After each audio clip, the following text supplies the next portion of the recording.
শাহজালাল শাহপুরাণ রহমতুল্লাহ আলাই কেন গড়গোবিন্দের রাজপ্রাসাদ ভেঙেছিলেন এই সিলেট ভূমিতে?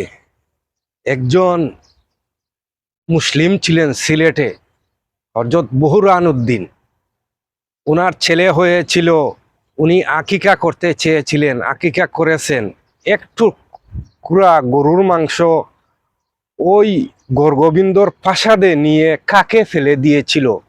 এর জন্য ওই গড়গোবিন্দ বুরহানুদ্দিনের সন্তানকে নিয়ে ছিঁড়ে ছিঁড়ে ছিঁড়ে ছিঁড়ে টুকরো টুকরো করে ফেলে দিয়েছিল। আর সেই সোনার বাংলাদেশে আজ এই রাম মন্দির, রাম মূর্তি হচ্ছে। অথচ এই সোনার বাংলাদেশে ইয়ামন থেকে এসে গড়গোবিন্দর রাজপ্রাসাদ ভেঙে দিয়েছিলেন শাহজালাল শাহপুরাণ রহমতুল্লাহ আলাই। এই ইতিহাস কি ভুলে যাও, নাকি আজও আমাদের ইমানের কমজুরি, না আজও আমাদের ইমান নষ্ট হয়ে গেছে? আমরা তো 5 ওয়াক্ত নামাজ পড়ি, আমাদের কি কতটুকু ইমান আছে? ইতিহাস কি ভুলে যাও? এই বাংলা জাতি, বাংলাদেশের কিছু গাদা জাতি, এই ইতিহাস কি তোমরা ভুলে যাও? একজন মুসলমান ছিল, সেই মুসলমান হলেন বুরহানুদ্দিন।